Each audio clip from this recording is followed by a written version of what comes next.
समाज रिश्तों से चलता है और कुछ लोग अपने अंदर की भड़ास को मिटाने के लिए, अपने अंदर की महत्वाकांक्षा को पूरा करने के लिए रिश्तों को ताक पे रख देते हैं, जिसकी वजह से समाज को शर्मसार होना पड़ता है। एक माँ अपनी बेटी से बेपनाह मोहब्बत करती है, उसके लिए कुछ भी करने को तैयार हो जाती है। वो बेटी बड़ी हो जाती है तो उसकी माँ को चिंता सताने लगती है कि अब मेरी बेटी की शादी कर देनी चाहिए। वो एक अच्छे लड़के की तलाश करने लगती है और जब लड़का मिल जाता है तो बड़े ही धूमधाम से अपनी बेटी की शादी कर देती है। वो बेटी खुश रहने लगती है अपने पति के साथ, लेकिन शादी के कुछ सालों के बाद वो लड़की वो देखती है जिसकी वो कल्पना भी नहीं कर सकती है। वो लड़की रात्रि में जब अपने कमरे में प्रवेश करती है तो देखती है कि उस कमरे में उसकी माँ होती है और उसके पति होते हैं, और दोनों उस अवस्था में होते हैं जिस अवस्था में वो कभी सपने में भी नहीं सोच सकती है। ये सब देखने के बाद उसके पैरों तले जमीन ही खिसक जाती है। उसकी आंखें यकीन नहीं कर पाती है कि वो क्या देख पा रही है। वो एक वीडियो बना लेती है और वो वीडियो नेटफ्लिक्स पे रिलीज की जाती है और वो वीडियो करोड़ों की इनकम करती है। इस पूरी क्राइम कहानी को सुनने के लिए जुड़े रहिए हमारे साथ। तो शुरू करते हैं इस सच्ची क्राइम कहानी की शुरुआत।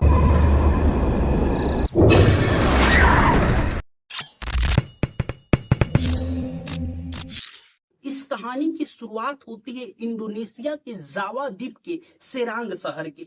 इसी शहर में एक मध्यम वर्गीय परिवार है और उस परिवार में एक लड़की होती है जिसका नाम नोरमा होता है। ये इस्लामिक परिवार होता है और उस परिवार में उसकी माँ भी होती है। दो ही लोग उस परिवार में मौजूद होते हैं। और जब नोरमा बड़ी हो जाती है, यानी कि जब नोरमा युवा अवस्था को पार कर जाती है, तो उसकी माँ को चिंता सताने लगती है कि अब मेरी बेटी की शादी कर देनी चाहिए।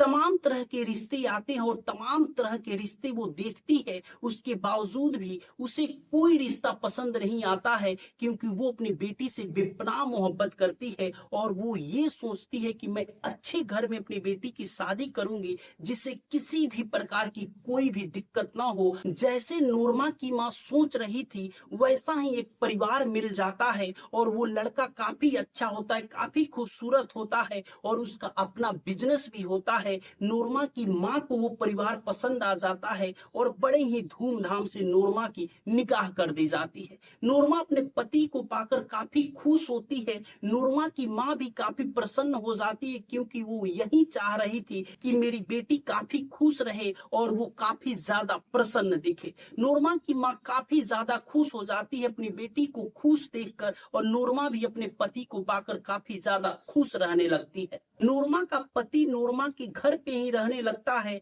क्योंकि नूरमा की माँ वृद्ध अवस्था में होती है और वो अकेली होती है। इसीलिए देखभाल करने के लिए उसकी बेटी नूरमा अपने घर में रहने लगती है, यानी कि उसका हस्बैंड भी उसके साथ रहने लगता है। नूरमा का जन्म उसी घर में हुआ था, तो आसपास नूरमा के काफी ज्यादा दोस्त होते हैं। कोई भी पार्टी फंक्शन पड़ता था तो नूरमा को इनवाइट किया जाता था और नूरमा अपने पति के साथ पार्टी फंक्शन में जाती थी। एक रात्रि की बात है कि नूरमा की दोस्त की बर्थडे पार्टी होता है और नूरमा को इनवाइट किया जाता है। नूरमा अपने पति से बोलती है कि मेरी दोस्त की बर्थडे है, आप भी रेडी हो जाइए, आपको भी चलना है। उसका पति बोलता है कि मेरा तबीयत खराब है, मैं नहीं जा पाऊंगा, क्योंकि मुझे काफी ज्यादा कमजोरी फील हो रहा है, वीकनेस फील हो रहा है, इसीलिए मैं तुम्हारे साथ नहीं जा पाऊंगा। नूरमा बोलती है कि ठीक है, कोई बात नहीं, आप दवा खा के रेस्ट कीजिए, मैं बहुत जल्द उसके पार्टी से वापस घर आ जाऊंगी। नूरमा गिफ्ट पैक करवाती है और उसके बाद अपने दोस्त के बर्थडे पार्टी में अकेले चली जाती है। वहां पे बर्थडे पार्टी का सेलिब्रेशन होता है, काफी ज्यादा एंजॉय होता है। नूरमा को पता ही नहीं चलता है कि कब 12 रात्रि के 1 बज जाते हैं और नूरमा वहीं पे रुकने का मूड बना लेती है। नूरमा की माँ को लगा कि अब मेरी बेटी घर वापस नहीं आएगी, क्योंकि काफी ज्यादा रात हो चुका था। लेकिन नूरमा वहां पे रुकती नहीं है। रात्रि के 1 बजे वो अपने घर वापस आ जाती है। नूरमा के पास चाबी होता है मेन गेट का, और वो मेन गेट खोलकर जब अपने घर में प्रवेश करती है और अपने घर से अपने कमरे में प्रवेश करती है और जाकर जब कमरे का लाइट जलाती है तो उसके पैरों तले जमीन ही खिसक जाती है, क्योंकि उसके कमरे में उसकी मां मौजूद होती है और उसका पति मौजूद होता है। और दोनों अर्धनग्न अवस्था में दोनों एक दूसरे के साथ गंदे काम कर रहे होते हैं, घिनौने काम कर रहे होते हैं। और नूरमा जब ये चीज देखती है, ये पूरा दृश्य देखती है, तो वो अपने आंखों पे बिलीव ही नहीं कर पाती है, यकीन ही नहीं कर पाती है कि आखिर मैं क्या देख पा रही हूँ। नूरमा ये सब कुछ देखने के बाद सदमे में चली जाती है और कल सुबह अपनी माँ को काफी समझाती है, अपने पति को काफी समझाती है और बोलती है कि अगर ये बात समाज में जाएगी तो हमारी बहुत बदनामी होगी, इसीलिए आप दोनों संभल जाओ, आप दोनों सुधर जाओ और आइंदा इसके बाद से ऐसी गलती नहीं होनी चाहिए। दोनों एक्सेप्ट कर लेते हैं कि आइंदा इसके बाद से ऐसी गलती नहीं होगी, लेकिन उसके बावजूद भी दोनों नहीं मानते हैं।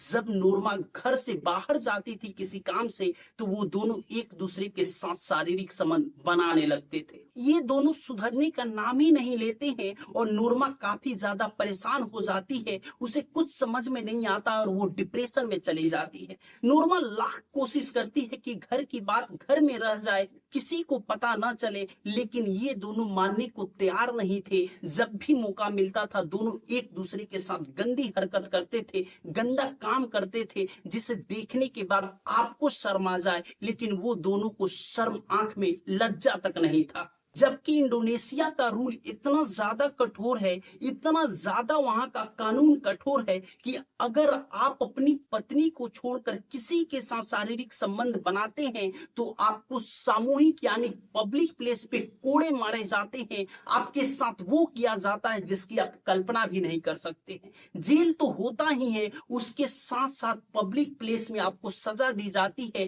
ताकि और लोगों को होश आ जाए और आइंदा ऐसी गलती कोई सपने में भी ना सोचे। उसके बावजूद भी ये दोनों को कुछ समझ नहीं आता है, ये दोनों के अंदर थोड़ा सा भी डर नहीं होता है और जब भी मौका मिलता था दोनों एक दूसरे के साथ शारीरिक संबंध बनाने लगते थे। और धीरे धीरे वो माँ जो अपनी बेटी के आंखों में आंसू नहीं देखना चाहती थी, वही माँ अपनी बेटी को प्रताड़ित करने लगती है, उसे टॉर्चर करने लगती है, उसे परेशान करने लगती है और उसके ही पति के साथ गंदे गंदे काम करने लगती है। वो लड़की दोनों के व्यवहार से काफी ज्यादा टूट जाती है। उसके बाद 2022 में टिकटॉक पे वीडियो बनाती है और उस वीडियो में वो अपने दिल की सारी बातें बताने लगती है, अपनी माँ के अपने पति के साथ अवैध संबंध को भी बताने लगती है और वो वीडियो मिट्टी के तेल की तरह इंडोनेशिया में फैल जाती है। इंडोनेशिया सरकार की भी नजर उस वीडियो पे पड़ जाती है और फिर वो लड़की यही नहीं रुकती है,